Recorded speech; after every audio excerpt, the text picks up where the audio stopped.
ओम नमः सिद्धेभ्यः। ओम नमः सिद्धेभ्यः। ओम नमः सिद्धेभ्यः। मंगलम भगवान वीरो मंगलम गौतमो मुनि मंगलम पुण्यकुंदात्यो जैन धर्मोस्तु मंगलम सर्वमंगल मांगल्यम सर्वकल्याणकारकम प्रधानम सर्वधर्माणां जैनं जयतु शासनम जैनं जयतु शासनम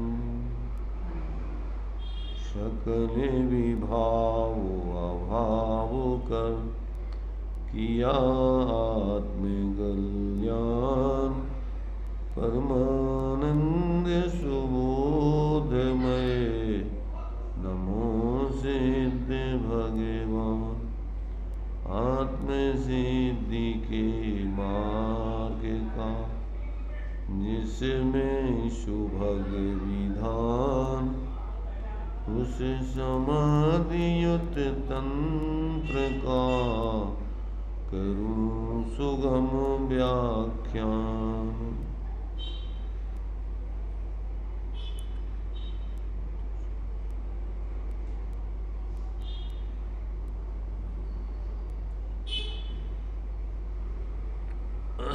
उनतालीस नंबर का श्लोक अपना चल रहा है। इसमें साधक के जीवन में अस्थिरता जन्य होने वाले राग द्वेषों से बचने का अथवा उनको शांत करने का उपाय आचार्य देव कह रहे हैं। तत्व की ऊर्ध्वता, स्वरूप की भावना, इसके माध्यम से साधक के जीवन में होने वाली कसायों का शमन होता है। कसायों को लंबाया नहीं जाता है। अगर वो कसाएं लंबाती रहें और अपनी मर्यादा का उल्लंघन में पहुंच जाएं तो वो साधना से च्युत हो जाता है। इसलिए उसको बीच बीच में तत्व की और स्वरूप की ऊर्ध्वता करके और इन संपूर्ण पराश्रित भावों का अभाव करते रहना चाहिए। ये प्रेरणा आचार्य देव दे रहे हैं। व्यवहार की ऊर्ध्वता करोगे तो कसाएं लंबाएंगी, और तत्व की ऊर्ध्वता करोगे, वस्तु स्वतंत्रता की ऊर्ध्वता करोगे, स्वरूप की ऊर्ध्वता करोगे तो कसाएं शांत होंगी। इसलिए जब भी अपने लिए किसी व्यवहार पक्ष के कारण से कसाएं बढ़ने लगें तो वहाँ पर अपन को तत्व की ऊर्ध्वता करके, स्वभाव की ऊर्ध्वता करके उस व्यवहार की कसायों को क्षीण करें, शांत करें, समन करें और सहज अपने स्वरूप में आवें। ये बात यहाँ आचार्य देव ने स्पष्ट की है। अनेक बिंदुओं को लेकर यहाँ अपन चर्चा कर रहे हैं। अभी अपनी चर्चा यहाँ तक आ गई थी कि राग द्वेष का मूल कारण है अज्ञान भाव। यहाँ पर अज्ञान भाव, मिथ्या संबंधी अज्ञान भाव नहीं लेना है। यहाँ पर अज्ञान भाव लेना है। मिथ्या दृष्टि के होते हैं वो तो अनादिकालीन राग द्वेष चल रहे हैं, वो बात तो एक सामान्य रूप से लेना है तो ले लो। परंतु यहाँ साधक के जीवन में जो राग द्वेष की ऊर्ध्वता होती है वो अस्थिरता जन्य पर लक्ष्य से होती है, व्यवहार के लक्ष्य से होती है। तो जब अपने लिए राग द्वेष की ऊर्ध्वता होने लगे तो अपन उस राग द्वेष को तोड़ने के लिए तत्व की और स्वरूप की ऊर्ध्वता करके और उस कसाय को छीण करें, उसका अभाव करें, वस्तु स्वतंत्रता का विचार करें। ऐसा आचार्य देव का यहाँ कहना है। अब आगे आत्महित व अंतःशरण, माने जीवों के लिए एकमात्र अगर कोई शरण है तो क्या है? पुस्तकें बहुत उठा लो पीछे। तो एकमात्र अपने लिए क्या शरण है वो नहीं चाहिए। एकमात्र अपने लिए अपना निःशुद्धात्म तत्व ही शरण है। हर परिस्थिति में मोह को नाश करना है, चाहे राग द्वेष को नाश करना है, तो एकमात्र अपने उस द्रव्य स्वभाव के आश्रय से ही मिथ्यात्व का नाश होता है और द्रव्य स्वभाव की लीनता से ही कसायों का नाश होता है। जितना जितना जितना अपन अपने स्वरूप को ही ऊर्ध्व करते जाएंगे वैसे वैसे हो। जैसे जैसे आप बाहर का लक्ष्य करेंगे, कोई भी बाहर हो, चाहे व्यवहार का धर्म व्यवहार हो, चाहे लौकिक व्यवहार हो, उसमें कसायों का कार्य होता है। व्यवहार की जितनी प्रवृत्ति है वो कसाय आश्रित है, और परमार्थ की जितनी प्रवृत्ति है वो स्वाश्रित है। तो आपके लिए जब भीतरागता की सिद्धि करना है तो आपको एकमात्र अपना स्वाश्रय के अलावा और कोई उपाय नहीं है उसके लिए। इसलिए यहाँ कह रहे आत्महित अंतःकरण, आत्महित व अंतःकरण। आत्महित किससे है वो बात यहाँ पर दर्शा रहे। आत्महित व अंतःसरण, जगत के सर्व जीव न्यारे हैं, ऐसे ही आपके गृह में उत्पन्न हुए दो चार प्राणी भी उतने ही बराबर न्यारे हैं। लेकिन औरों में तो राग होता नहीं, घर के दो चार लोगों में राग हो जाता है। हो जाए राग, वह तो गृहस्थों की एक पद्धति है, पर अंतर में प्रतीति जो बन गई है कि ये मेरे हैं, ये ही मेरे सर्वस्व हैं, इस विरुद्ध प्रतीति ने ही इस चैतन्य प्रभु को बर्बाद कर दिया है। किसकी शरण में जाए कि ये संकट मिट जाए? खूब देख लो, बाहर में कहीं कोई शरण नहीं मिलेगा कि जिससे संकट मिट सके। यह खुद ही अपने आप की शरण में आए और अपने को अकेला ज्ञान मात्र निरख सके तो इसके संकट दूर हो सकते हैं। यह पड़ा है काम पहले करने के लिए, दुकान मकान आदि की सारी व्यवस्थाएं करनी पड़ रही है, पर ये काम करने के लिए नहीं है। करने के योग काम तो यह आत्महित का है। इसमें अपने लिए दो बातें बताई गई हैं मुख्य रूप से। एक, व्यवहारिक दृष्टि से गृहस्थ के जीवन में होने वाले भूमिका अनुसार अनुराग, और एक मिथ्यात्वपूर्वक होने वाले एकत्व बुद्धि पूर्वक होने वाला मोह भाव। तो कहते भैया देखो, गृहस्थ अवस्था में भूमिका अनुसार होने वाला व्यवहार से अनुराग अलग चीज़ है, और तुमने उन्हीं को अपना सब कुछ मान लिया और उन्हीं में जो है एकत्व बुद्धि करके अनुराग कर रहे हो, तो कहते ये तो मोह भाव है, तुम्हारा मिथ्यात्व भाव है, यही तुम्हारी आत्मा की दुर्गति करने वाला है। इसलिए यहाँ बताया कि जगत के तात्विक दृष्टि से पहले विचार करो। जगत के सर्व जीव न्यारे हैं, अपनी आत्मा को छोड़ के अन्य कोई जीव और कोई अन्य अजीब आत्मा का कुछ भी संबंध नहीं है उससे। तो पहले तो ये निर्णय दो टूक होने चाहिए कि जगत के सर्व जीव और सर्व पदार्थ हमसे न्यारे हैं। तो ऐसे ही जो आपके ग्रह में, माने जो व्यवहार से आप अपना घर बोल रहे हो, कहते हैं उसमें दो जो ग्रह में उत्पन्न हुए जो दो चार प्राणी हैं, प्राणी भी वे उतने ही बराबर तात्विक दृष्टि से न्यारे हैं जितने अन्य जीव हैं। पहले सबसे पहले तत्व दृष्टि है। लेकिन औरों में तो राग होता नहीं है, घर के दो चार लोगों में राग हो जाता है। हो जाए, ये व्यवहार की व्यवस्था बता रहे हैं कि वो भूमिका अनुसार मान लो, अभी व्यवहार से तुम्हारे परिवार अपने माने जाएंगे, पत्नी परिवार आदि जो कुछ भी है, तो उस जाति का राग तुम्हारे लिए होगा, वो तुम्हारी एक मजबूरी है। हो जाए राग, यह तो गृहस्थों का एक कर्तव्य व्यवहार है, भूमिका है भी, वो उसकी पद्धति माने उसकी भूमिका है। पर अंतर में जो प्रतीति जो बन गई कि ये मेरे हैं, ये ही मेरे सर्वस्व हैं, इस विरुद्ध प्रतीति ने ही इस चैतन्य प्रभु को बर्बाद कर दिया है। ये मिथ्यात्व की दशा हो गई उसकी। भूमिका अनुसार गुणस्थान प्रमाण श्रावक को जो व्यवहार से अपना है उसमें अनुराग रहे, वो एक मर्यादा है, पर वो तत्व का उल्लंघन करने वाली मर्यादा का राग नहीं होना चाहिए। अभी जो अपन ने वो बाहुबली के ऊपर घटित किया था, तो उसमें कैसे घटित होगा? कैसे घटित होगा? मान भाव ने तो किस प्रकार का था, कैसा? पहले मान तो था गृहस्थी वाला, गृहस्थों में अपना अपना भूमिका अनुसार मान होता है। अब चूंकि वो मान एक प्रकार से देखा जाए तो मर्यादा का उल्लंघन करने की ओर बढ़ने वाली स्थिति में था, तो उन्होंने अपनी व्यवहार की मर्यादा बढ़ा ली, गृहस्थ अवस्था छोड़ के मुनि बन गए। काहे के लाने कि वो व्यवहारिक पद्धति भी हमें ना स्वीकार करना पड़े।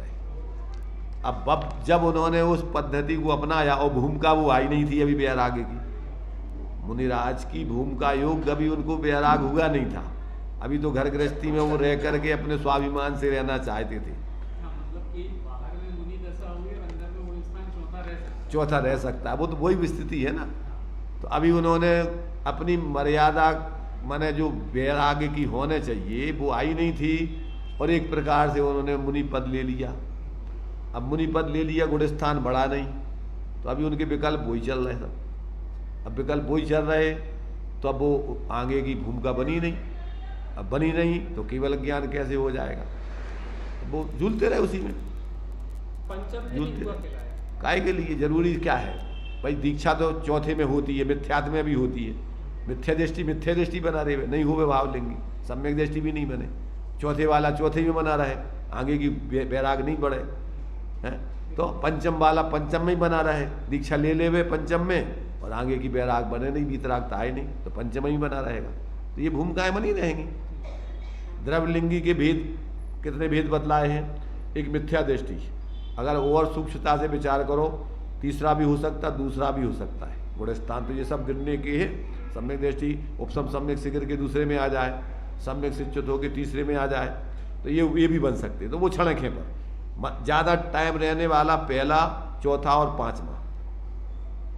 बाकी गुणस्थान ऊपर के सब अंतर मुहूर्त के हैं, और दूसरा तो ये कम से कम एक समय का है, ज़्यादा से ज़्यादा 6 आवली काल है, और तीसरा अंतर मुहूर्त का है। तो ये गुणस्थानों काल ज़्यादा नहीं है।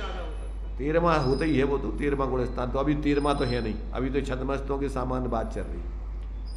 तो मतलब ये है कि पहला, दूसरा, तीसरा, चौथा, पांचवा और छठवां,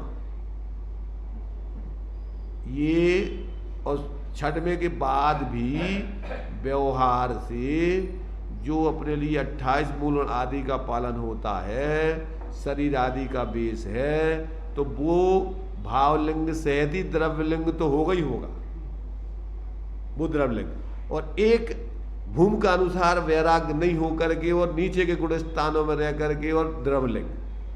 तो एक तो पंचम गुणस्थान वाला द्रव्यलिंग, चौथे गुणस्थान वाला द्रव्यलिंग, तीसरे गुणस्थान वाला द्रव्यलिंग, दूसरे गुणस्थान वाला द्रव्यलिंग, ये हो सकती है। और पहले वाला तो मूल द्रव्यलिंग है, फिर वो अपन जो बोलते हैं द्रव्यलिंगी शादी, वो मिथ्या दृष्टि के लिए।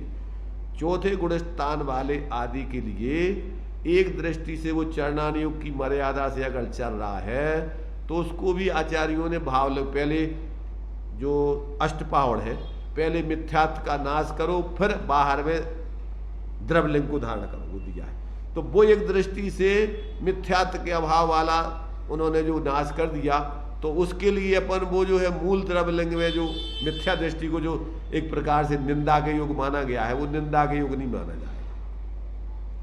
सम्यक दृष्टि है, लेकिन यथार्थ गुणस्थान वो जो यानी उस गुणस्थान में जो भाव ऊंचाई रहने चाहिए वो नहीं है, तो वो उस दृष्टि से द्रव्यलिंग है, परंतु वो अभी अनंत संसारी नहीं है, वो ऐसी निंदा का योग नहीं है उस जाति की। क्यों कि विवेक पूर्वक सम्यक होने के बाद वैराग्य लेकर के वीतरागता बढ़ाने के लिए बुद्धिपूर्वक बाह्य से निवृत्ति की ही जाती है, वो निषेध नहीं है उसका।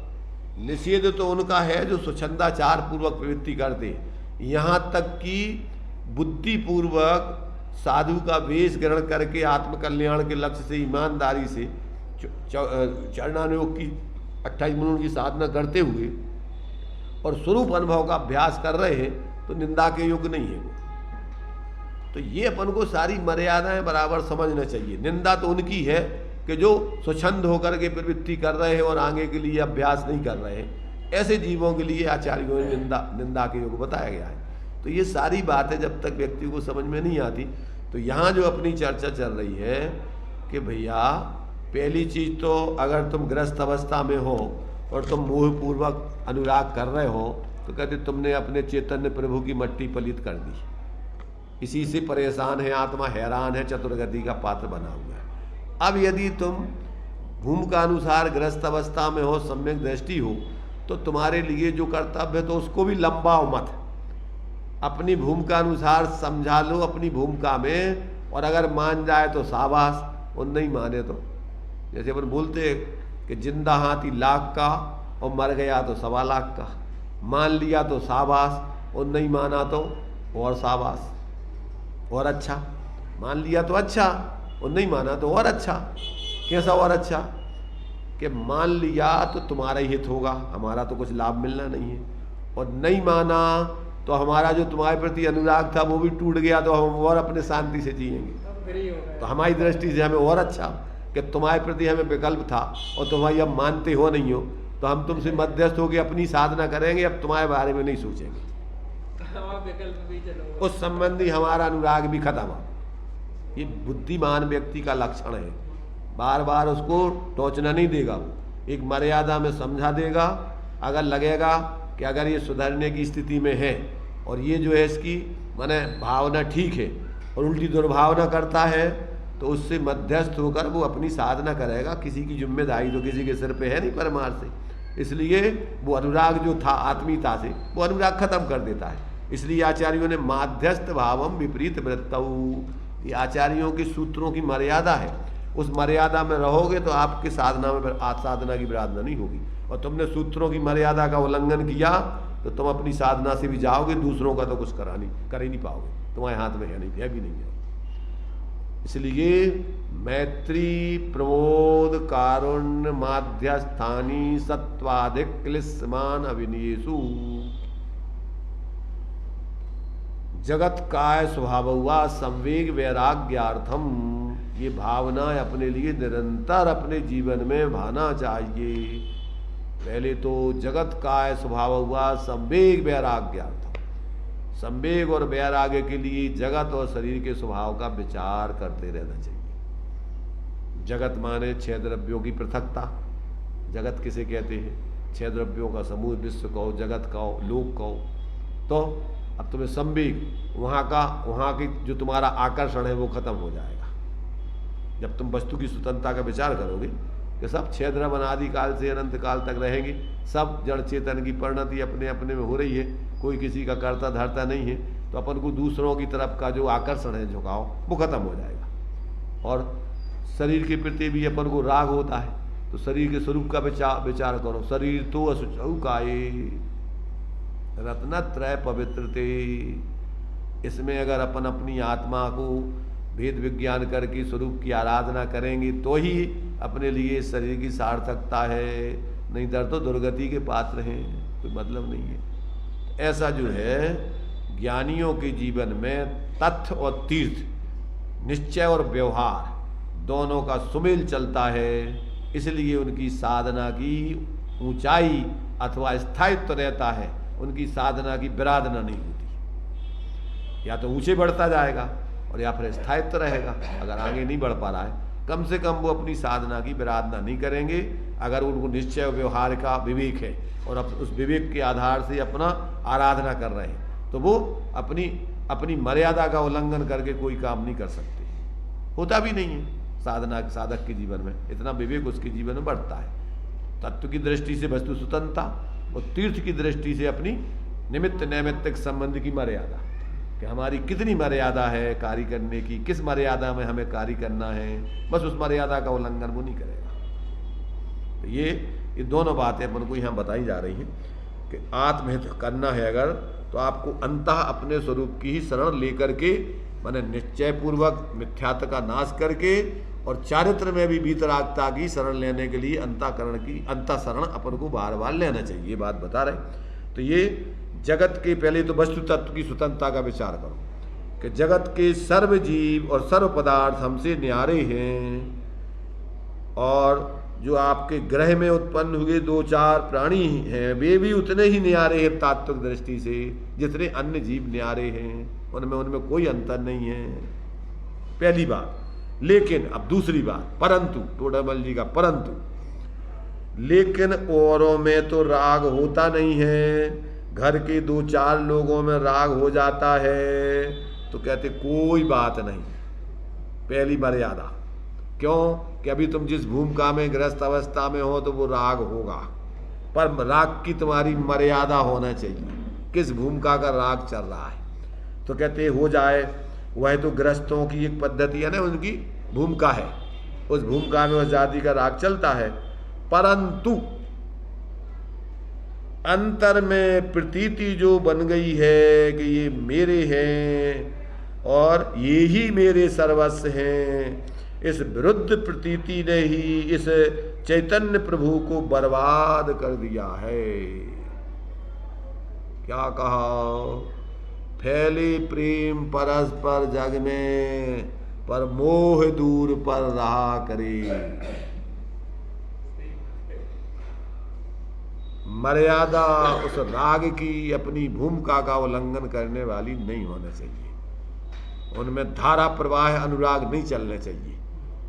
आपका देख लो कि तुम्हारा वो तुम्हारे हिसाब से चलने वाले हैं कि नहीं है। अगर नहीं चलने वाले हैं तो आप उनसे अनुराग तोड़ दीजिए। जिस प्रकार से विभीषण ने अपने भाई से संबंध छोड़ दिया, अन्यथा वो भी नरक में जाता।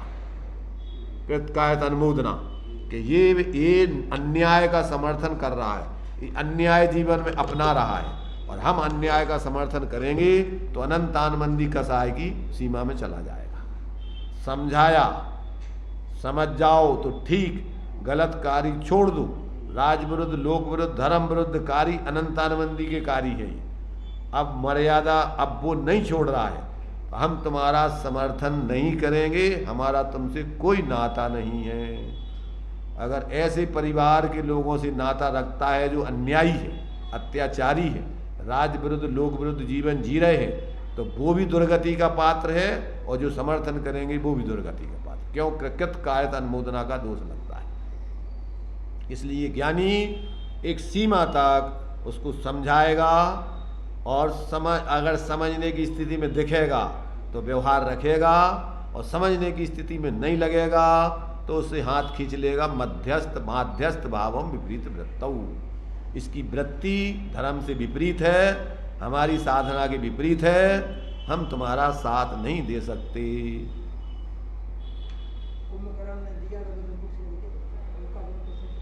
कहाँ को साथ दो उन्हें?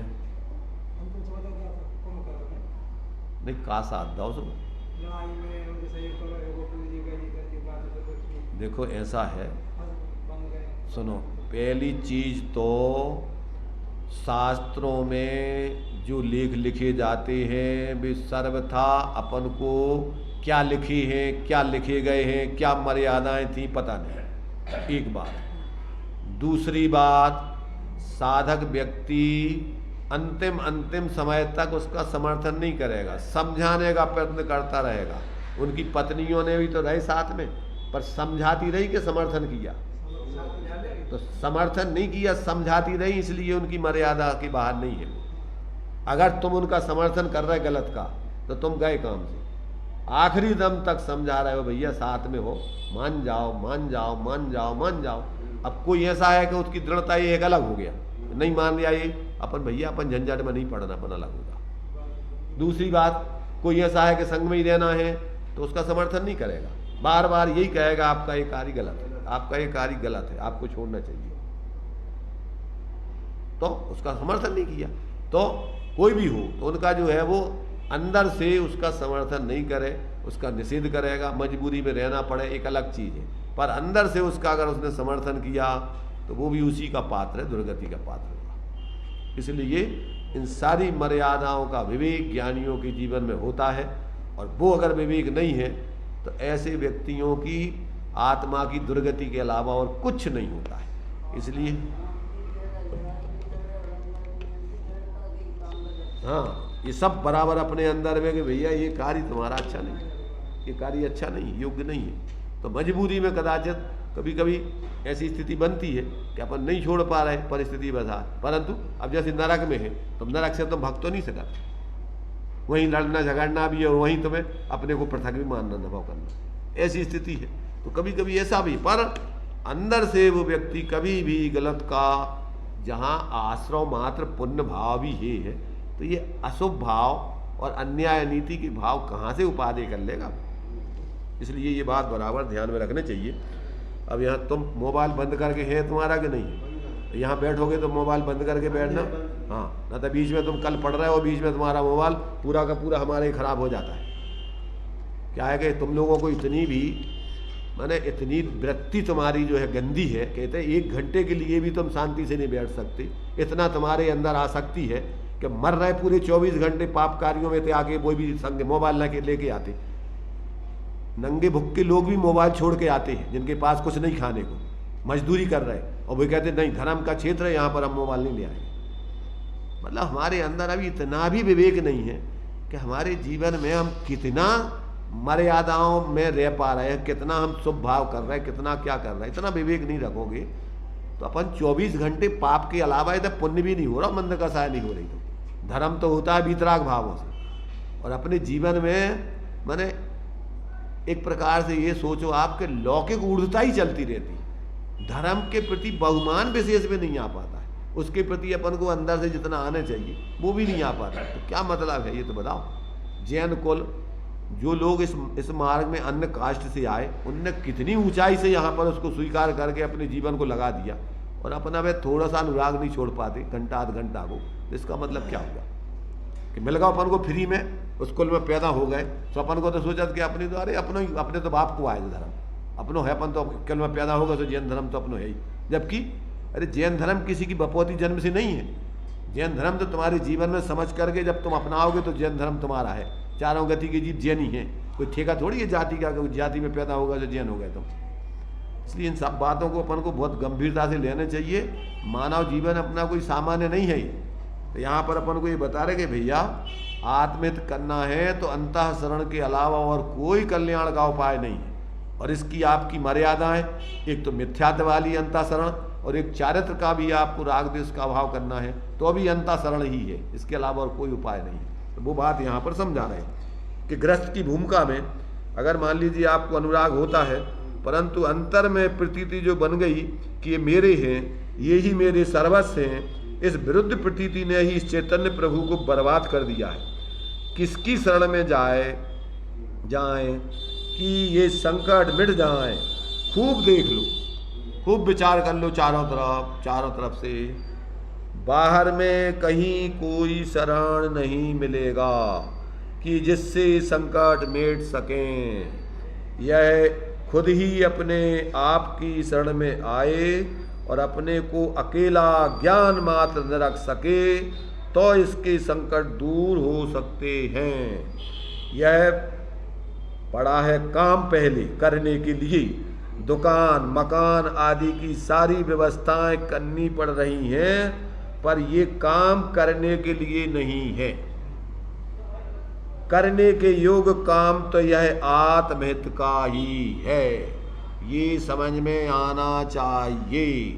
बाहर का काम तुम्हारा नहीं है, ये काम तो उदय अनुसार होने वाले हैं, होने योग्य होंगे तो हो जाएंगे, पर अपना मूल काम छोड़ के इनमें लगना ये अपनी मूर्खता की पराकाष्ठा है। इसलिए आत्महित में अंतःकरण ही सभी प्रकार से शरण है। अब आत्महित का परिणाम क्या होगा तो कहते देखिए आत्महित का परिणाम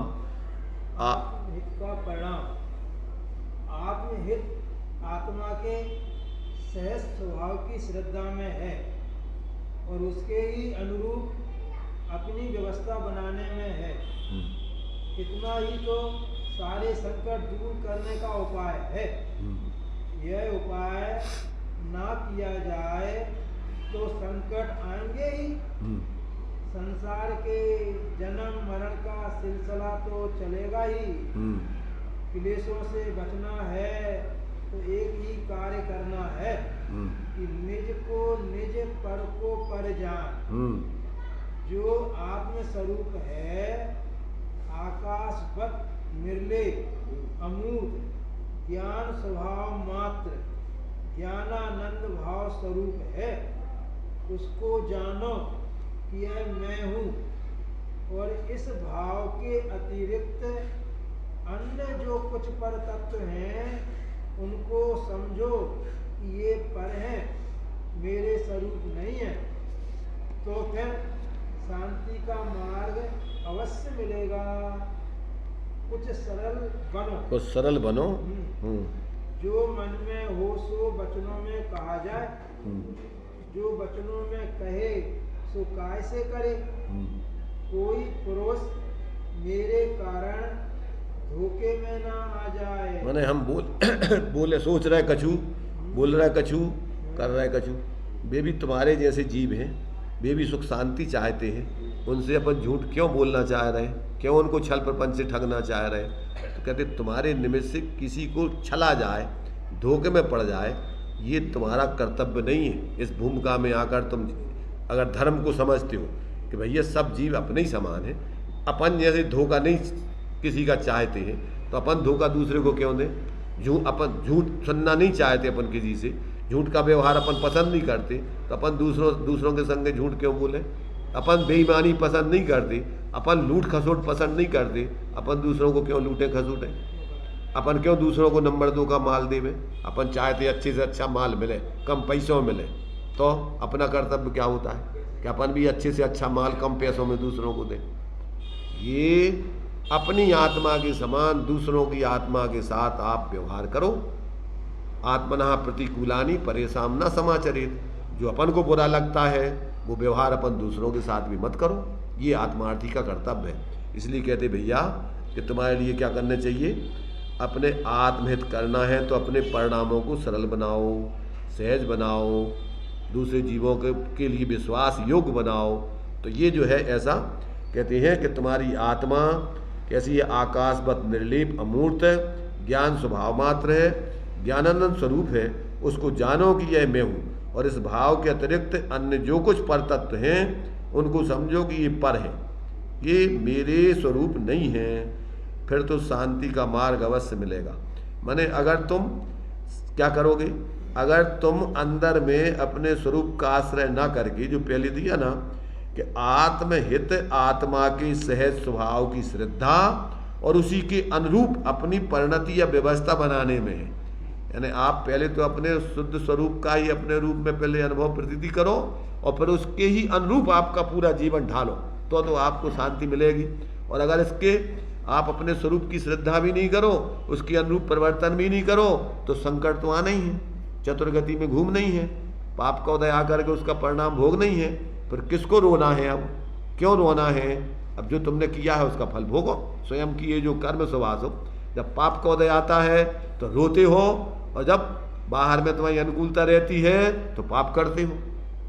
तो ये न्याय नहीं है धार्मिक व्यक्ति का। धार्मिक व्यक्ति का न्याय है कि अपन जैसे अपनी आत्मा को समझते हैं, पहली चीज़ तो अपनी आत्मा को सबसे पृथक समझो, और फिर अपनी सारी परिणति, अपनी सारी व्यवस्था अपने उस आत्मा के अनुरूप ढलने के योग्य बनाओ, ताकि आपको बहिर्मुक्ता का कार्यक्रम से छोड़कर आप पूर्ण रूप से अपने स्वरूप की आराधना में लग जाओ। बाहर में जो भी आयोजन करो, हाँ, सहज स्वभाव बना रहे, उसके अनुरूप ही आप अपना जीवन ढालो, अपने पूरे व्यवहार के कार्य करो। तो ये आत्मार्थी का लक्षण है। और इधर तो तुम अपनी आत्मा का हित करना चाहो और काम सब उल्टे उल्टे करत जाओ, बाहर फैलते जाओ, संकल्प विकल्पों के कार्यों को बढ़ाते जाओ, समाज में प्रतिष्ठा पाने के लिए, झूठी जो है मान सम्मान के लिए, अपनी ख्याति लाभ पूजा के लिए बाहर का आरंभ सारंभ परिग्रह बढ़ाते जाओ। तो ये तो मूर्खता का लक्षण है। तुम अपने को ठग रहे, इससे दूसरे का कुछ बिगाड़ नहीं कर रहे। जहाँ 6 खंड के अधिपति जन्म से उनको मिलते हैं चक्रवर्ती पद, और वे 24 घंटे उसको छोड़ने की भावना भाते हैं, और तुम्हें मिला नहीं है, और तुम 24 घंटे समेटने की भावना भा रहे, तो ये तो तुम्हारा मिथ्यात्व और अनंतानबंदी का साय चल रही। तुम्हें चाहिए कितना है ये तो बताओ, कितना जीवन है तुम्हारा? तो तुम्हारी बुद्धि का दिवाला निकल गया कि तुम्हें इतनी नहीं पता कि तुम्हें खाना है इतना, पहनना है इतना, जिंदगी है इतनी, और तुम इधर परिग्रह की कोई सीमा ही नहीं है तुम्हारी कि कितना तुम्हें चाहने, और लगे हो तुम न्याय नीति अन्याय रात दिन कुछ भी करने को। तो ये तुम्हारा कहते आत्मार्थी का लक्षण नहीं है। इसलिए कह रहे कि भैया पहले तो तुम अपनी आत्मा के सहज स्वरूप की श्रद्धा और उसके ही अनुरूप अपनी सारी व्यवस्था बनाओ। इतना ही तो सारे संकट दूर करने का उपाय है। यह उपाय न किया जाए तो संकट तो आएंगे ही, संसार के जन्म मरण का सिलसिला तो चलेगा ही। क्लेशों से बचना है तो एक ही कार्य करना है कि निज को निज पर को पर जान। जो आत्मस्वरूप है आकाशवत निर्लेप अमूर्त ज्ञान स्वभाव मात्र ज्ञानानंद स्वरूप है, उसको जानो कि यही मैं हूँ, और इस भाव के अतिरिक्त अन्य जो कुछ पर तत्व हैं उनको समझो कि ये पर हैं, मेरे स्वरूप नहीं है। फिर शांति का मार्ग अवश्य मिलेगा मिलेगा मिलेगा मिलेगा। कौन तुम्हारे लिए रोकेगा शांति के मार्ग से? कुछ सरल बनो, कुछ सरल क्यों, पूरे सरल बनो। तो अब कम से कम इतने तो बनो कि तुम कम से कम अपने स्वरूप की तरफ ढलन लगो। तो कहते भैया थोड़े तो सरल बनो, इतने कठोर मत बनो यार। अपन लोगों को कहते भैया थोड़े बहुत तो झुको यार, इतने कठोर मत बनो। अब तुम जो मन में हो सो वचन से कहो, वचनों से कहे सो काय से करे। हैं कोई पुरुष मेरे कारण धोखाई के लाने करने जो कि भैया हमारे कारण से किसी व्यक्ति को भ्रम ना हो, धोखा ना हो। तो ऐसा कहते हैं कि जो मन में हो वचन से हो जो सिखाए, कोई पुरुष मेरे कारण धोखे में ना आ जाए। इतनी सरलता तो हो, उस सरल पुरुष को आकुलताएं नहीं आ सकती हैं। फिर तुम्हारे प्रति भी कोई दूसरा दुर्व्यवहार करेगा नहीं और तुम्हारे लिए भी कोई सल रहेगी नहीं। जब तुम किसी को ठगने का, लूटने का और बाहर की आसक्ति का भाव रखोगे नहीं, तब तुम्हें समस्या क्या है? सहज आनंद से जियोगे, शांति से ही पर्याय से पर्यांतर जाओगे, तुम्हारे सल कोई रहेगी नहीं। कौन तुम्हें दुर्गति में भेजेगा ये बताओ? दुर्गति के कारण तो तुम्हारी अंदर की ये सब कुटिलता है, आसक्ति है। और जब पर में आसक्ति रखोगे और छोड़ना चाहोगे नहीं तो मरोगे बेहोश होकर के, मूर्छित होगे, तो एक इंद्रिय आदि में जाके पैदा हो जाओगे। जब तुम इन अजीबों में मूर्छित होके मरोगे तो कहाँ जाओगे? इसलिए अजीब जैसे जड़ बनोगे। तो ये बराबर अपन को बराबर निश्चय व्यवहार का, तत्व तीर्थ का जब तक सुमेल न बनाया जाए तब तक ये नेतागिरी में निश्चय व्यवहार की पार्टियां एक दूसरे को गाली देती रहें और अपना जीवन जो है नरक बनाए रखें, इनका कल्याण होगा? ये सब राजनीति नहीं चलती धर्म के क्षेत्र में। धर्म के क्षेत्र में बिल्कुल सहजता, सरलता, सबको अपने समान माना जाता है। एक तुम्हारे से राष्ट्रपति जो अमेरिका का था पहले, अब्राहम लिंकन, उसके जीवन की एक घटना पड़ी थी। तो उसमें जो है वो अपने विरोधी पार्टी की किसी सांसद वगैरह से बड़े प्रेम से, आत्मीयता से व्यवहार कर रहे थे। क्या होता है, ज़्यादातर अपनी विरोधी पार्टी वालों को दुश्मन समझ करके उनके संग दुर्व्यवहार करती है। तो उनकी पार्टी वालों ने उनको कहा कि आप क्या कर रहे हो, अपनी पार्टी से विरुद्ध, ये तो अपने विरोधी हैं, अपने शत्रु हैं, इनके लिए आप इस प्रकार से क्यों व्यवहार करते हो? तो उन्होंने कहा देखो भैया, तुम जो चाहते हो हम वो काम कर रहे हैं। तुम क्या चाहते हो? ये अपने विरोधी नहीं रहे। क्या चाहते तुम? सब अपने विरोधी हो जाएं। और हम इनको ऐसा आत्मीय व्यवहार कर रहे हैं कि उनके अंदर से अपने अंदर का अपने प्रति विरोध खत्म ही हो जाए। तो तुम्हारी जो भावना है उस भावना के अनुरूप ही हम प्रवृत्ति कर रहे हैं। भाई अपोजिशन जब ही है कि तुमसे विचारों का मेल नहीं खा रहा, और जब हम उनको मित्रवत आत्मीय व्यवहार करेंगे तो हमारे विरोध में कैसे खड़ा रहेगा वो? तो हम उनको तुम्हारे शत्रुपने को मिटाने का ही काम कर रहे हैं। तुम जिस तरीके से चाह रहे हो इस तरीके से कोई तुम्हारा विरोधी नहीं मिट सकता है, और विरोध तो और नया खड़ा होगा। तो मतलब जितने भी अच्छे लोग होते हैं उनकी सोच बड़ी अच्छी होती है। इसलिए कोई वो अब्राहम लिंकन बहुत महान उस समय के राष्ट्रपति माने गए। तो मतलब ये है, तो ये जैसे अभी वो ओबामा था तो थोड़ा वो भी जो है उनकी धार्मिक परिवार था पूरा। तो मतलब ये है कि जो अच्छे लोग होते हैं वो कभी अपने को विरोध, अपने दूसरे लोगों को अपना विरोधी नहीं मानते। सिद्धांत उनके गलत है, उनका तो विरोध करते हैं, पर उस व्यक्ति को कभी विरोधी नहीं मानते। इसलिए कहा है कि भैया तुम दूसरे व्यक्तियों की कसायों का अभाव त्याग करो, पर किसी दूसरे व्यक्ति को शत्रु मत मानो। सर्वथा वो व्यक्ति खराब नहीं है, तो वो गलत जो चीज़ें हैं उस गलत चीज़ों का सिर्फ अकेला आप अपना व्यवहार, अपने जीवन में भी अपनी आत्मा में जो कसाय है, मिथ्यात है, वही छोड़ने लायक है कि आत्मा का घात करने लायक है। तो ये जो है अपन को जब तक ऐसा तत्व का विवेक नहीं होता है तब तक अपन क्या है कि अन्य लोगों में सर्वथा मिथ्या धारणा बना करके मोह से और एकांत से अपने लोगों में, माने जो सांप्रदायिक व्यक्ति होता है उसमें सबसे बड़ी बुराई क्या होती है, अपने लोगों की बुराई नहीं दिखती उसको और दूसरे लोगों की अच्छाई नहीं दिखती। और जो विवेकी तत्वज्ञानी पुरुष होता है उसमें अपने पराये का भेद नहीं होता। अपनी भी बुराई दिखती है, अपनों की भी बुराई दिखती है, अपनी भी अच्छाई दिखती है, अपनों की भी अच्छाई दिखती है, और दूसरों में भी अच्छाई दिखती है और दूसरों की बुराई भी दिखती है। इसलिए वो सर्वथा किसी के विरोधी नहीं होते। जो चीज़ गलत है अपनी हो चाहे दूसरे की हो, वो गलत है, छोड़ने लायक। और जो अपनी अच्छाई है, अपने में अच्छाई है, वो अच्छाई है, अपनी हो चाहे दूसरों में हो तो वो अच्छाई है। तो जो विवेकी व्यक्ति होता है इस प्रकार से अच्छे बुरे का विवेक रखता है, वो मोहपूर्वक किसी को ना अपना मानता है ना पराया मानता है, वो सबको सामान्य रूप से जीव जानता है। और जीवों में जो पर्याय दृष्टि से अज्ञानता, मिथ्यात्व और कसायों के भाव है वो बुरे हैं, और जो अंदर में अपने स्वरूप की श्रद्धा, ज्ञान, लीनता के भाव है वे सम्यक है, अच्छे हैं। ऐसा जान करके उसके जीवन में संतुलन पाया जाता है। ऐसा यहाँ पर अपन को आत्महित का परिणाम एक कल्याणकारी है और आत्महित के विपरीत परिणाम अकल्याणकारी है, ये अपन को समझना चाहिए। अब लोक सुख का भी कारण सत्य का वर्तन समझना चाहिए। लोक सुख का कारण, लोक सुख का भी कारण सत्य वर्तना। यद्यपि आजकल लोग कहते हैं कि जो जितना चालाक होगा, चंट होगा, धोखा दे सकने वाला होगा, वह इतना ही सुखी रहेगा, उतना ही सुखी रहेगा, वैभव वाला बन जाएगा, सर्व समृद्धियां हो जाएंगी, और जो सरल होगा उसे ये सब वैभव कहाँ से मिलेंगे। लेकिन वैभव भी मिलता है तो वह निष्कपटता से, सरलता से, सच्चाई से और ईमानदारी से। किसी पुरुष के बारे में पब्लिक यदि यह जान जाए यह तो झूठा है, बेईमान है, मायाचारी है, तो उसका कौन ग्राहक बनेगा। चाहे मायाचार किया हो, अशुद्ध बर्ताव किया हो, लेकिन जब यह जाहिर हो, मैंने उसकी जब तक चल रही है वो सत्य के आधार पर, ईमानदारी के आधार पर, पुण्य के आधार पर चल रही, बेईमानी के आधार पर नहीं चल रही। नकली नोट जो चल रहा है वो असली के भ्रम से चल रहा है, ना कि नकली के कारण से चल रहा है। असलियों में मिले रहने के कारण से लोगों को उस नकली में अभी असली पने की मान्यता चल रही है, इसलिए वो नकली चल रहा है। और तुम सोचो नकली नोट चला देवे, जब तक तुम्हारी बहुत सारी अच्छाइयों में बुराई थोड़ी बहुत है तो वो चलती रहेगी, और जिस दिन तुम्हारी बुराई पकड़ी जाएगी सारी अच्छाइयों में पानी फिर जाएगा।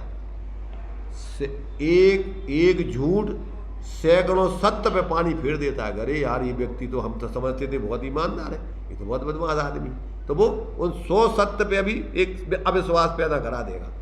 इसलिए व्यक्ति को जब तक व्यक्ति की अगर कोई गलती चल रही है तो ये नहीं समझना है कि जो बेईमानी हो, झूठ, अपन ठग रहे हैं इसलिए अपना ये हम व्यवस्था बना रहे हैं। ये तुम्हारे पुण्य के उदय से, तुम्हारी अच्छाई के कारण से अभी तक चल रही है, ये कह रहे हैं यहाँ पर। इसलिए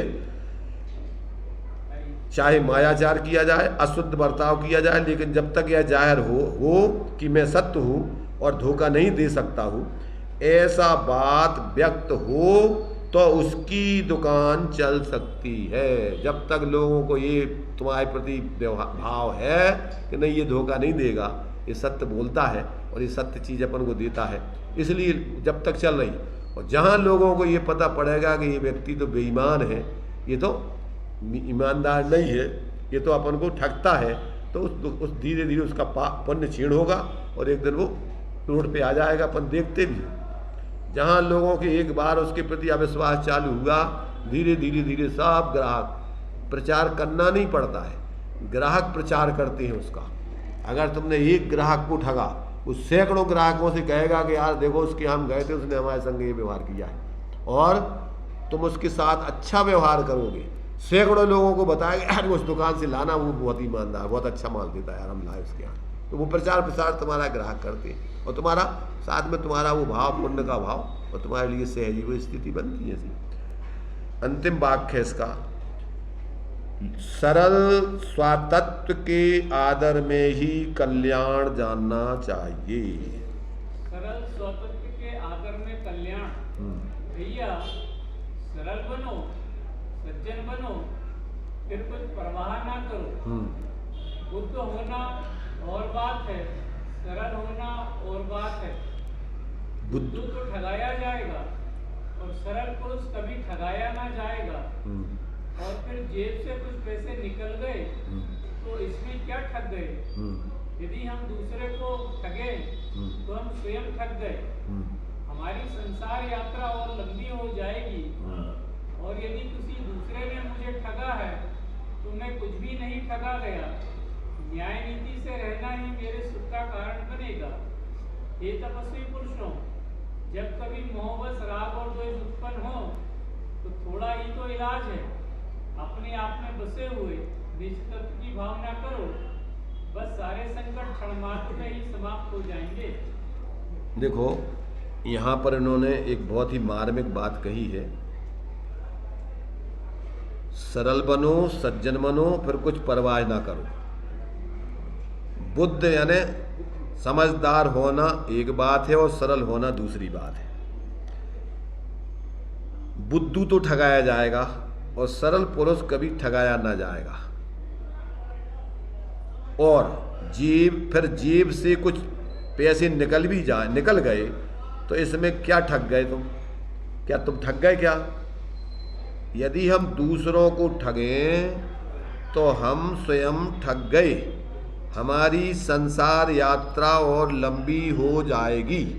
और यदि किसी दूसरे ने मुझे ठगा है तो मैं कुछ भी नहीं ठगा गया हूँ।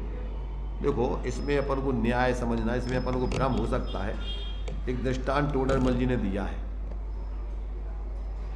अगर व्यक्ति कमाई कर रहा है वर्तमान में और उसके पैसे दिख नहीं रहे, ये न्याय दिया है मोक्ष मार्ग प्रकाशक जी ने, तो उसका कारण ये समझना कि पूर्व की तुम्हारी उधारी बहुत थी, वर्तमान की कमाई से तुम पुरानी उधारी चुकाते जा रहे हो, इसलिए वर्तमान में तुम्हारी वो कमाई दिख नहीं रही। और किसी के वर्तमान में खर्चा बहुत हो रहा है, कमाई कम नहीं हो रही, कम के बराबर हो रही, फिर भी बहुत दिख रहा है, तो कहते देखो उसकी उधारी नहीं थी, पूंजी पुरानी बहुत थी, इसलिए उसके लिए तुम्हें ये दिख रहा है। पर वर्तमान की कमाई तुम्हारे लिए कभी अभाव का कारण, पैसे जाने का कारण नहीं है। वर्तमान की कमाई तो तुम्हारी आमदनी का ही साधन है। तो कदाचित कोई धार्मिक व्यक्ति, ईमानदार व्यक्ति ठगाया गया हो तो वर्तमान की ईमानदारी और धार्मिकता से नहीं ठगाया गया है। पुराना तुम्हारे पाप का उदय आया, पुराना कर्जा है वो, उस पुराने कर्जे को चुकाया है तुमने। वर्तमान में जो तुमने धार्मिक और ईमानदारी से जीवन जिया है उसकी तो तुम्हारी आमदनी ही है। अब वो आगे उसका जो है तुम्हारे लिए उसका बेनिफिट मिलेगा, लाभ मिलेगा ही मिलेगा। इसलिए इस भ्रम में नहीं रहना कि भैया अपन देखते सीधे साधे आदमी तो बहुत परेशान होते हैं और बेईमान और बदमाश लोग बहुत आनंद लूट रहे हैं, उनके पापानुबंधी पुण्य का उदय है, इसलिए वो अभी तुम्हें आनंद में दिख रहे हैं। पर वर्तमान में जो बेईमानी बदमाशी कर रहे हैं उसका परिणाम तो उनके सामने जब आएगा तो तुम्हारी समझ में, उनकी समझ में आएगा और तुम्हें भी समझ में आएगा। इसलिए इस भ्रम में नहीं रहना कि बेईमानी बदमाशी से व्यक्ति सुखी होता है, बाहर की अनुकूलताएं भोगता है। कदाचित भोगता है तो पुराना पापानुबंधी पुण्य का उदय होगा। वर्तमान की बेईमानी तो उसके लिए हानिकारक ही है, छल प्रपंच तो उसके लिए उसकी आत्मा का और पाप का बंध का ही कारण है, आत्मा के हित में ही है। ऐसा समझ करके यहाँ कहते भैया कि तुम क्या करो, स्वतत्व के आदर में ही अपना कल्याण है, धर्ममय जीवन में ही कल्याण है। बेईमानी और बदमाशी का जीवन कल्याण का कारण नहीं होता है, ऐसा समझना चाहिए। इसलिए यहाँ कहते भैया सरल बनो, सज्जन बनो, फिर कुछ परवाह ना करो। बुद्ध होना यानी ज्ञान होना अलग बात है और जीवन में सरलता आना अलग चीज़ है। माने ज्ञान क्षयोपशम ज्ञान की बात अलग है और अंदर में चारित्र संबंधी वीतरागता कसायों का अभाव होना अलग चीज़ है। तो ये दोनों चीज़ें समझना कि क्षयोपशम ज्ञान व्यक्ति के कभी कभी लच्छेदार बातें ज्ञान बहुत होता है पर अंदर में कसाएँ उग्र होती हैं, बदमाशी चालाकी चलती है। ये कोई समझदारी नहीं है, बुद्धूपना है कि तुम दूसरे को ठग रहे अपने उस ज्ञान के क्षयोपशम की उससे, और क्या है पाप कमा रहे और दूसरे समझ रहे कि ये बेवकूफ़ हैं। बेवकूफ़ नहीं है, उनके तो पाप, पुराना पाप का उदय होगा तो ठगाया जाएगा, और यदि पुण्य का उदय होगा तो यहीं तुम्हारी बेईमानी पकड़ी जाएगी और यहीं तुम्हारे लिए सज़ा मिलेगी और वो दूध का दूध पानी का पानी हो जाएगा।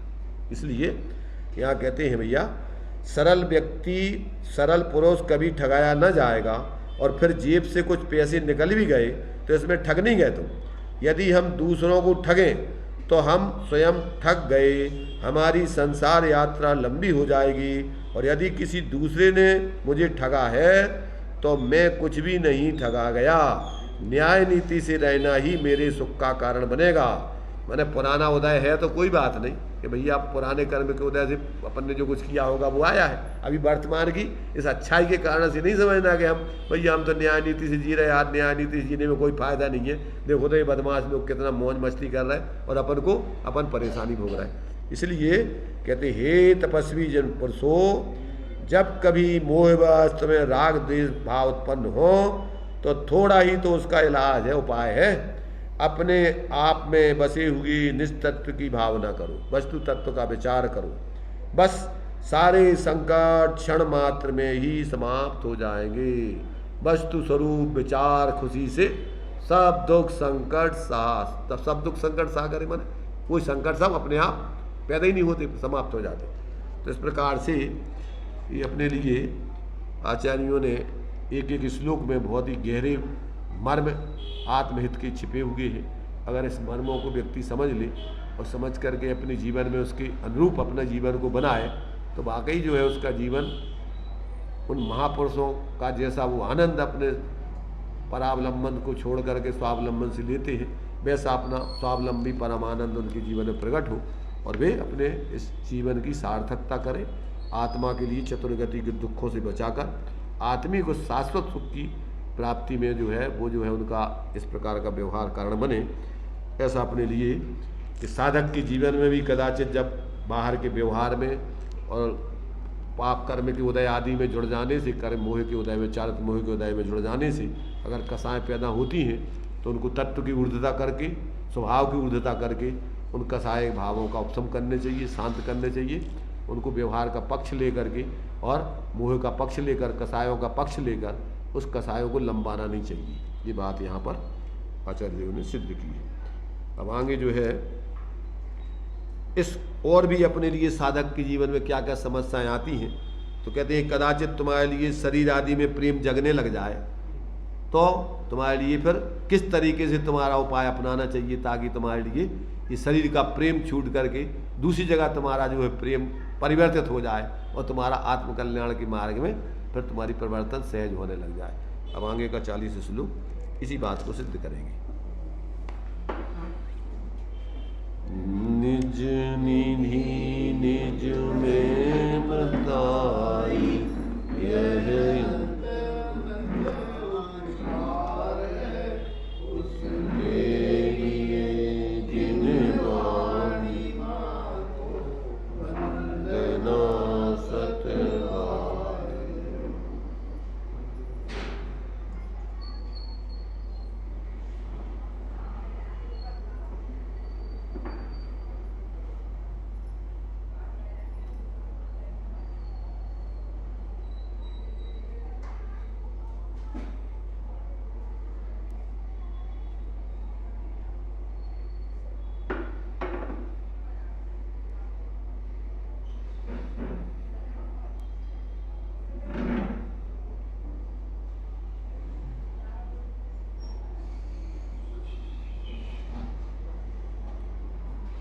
द्वादशांग जन्माणी माता पंच परमेष्टि।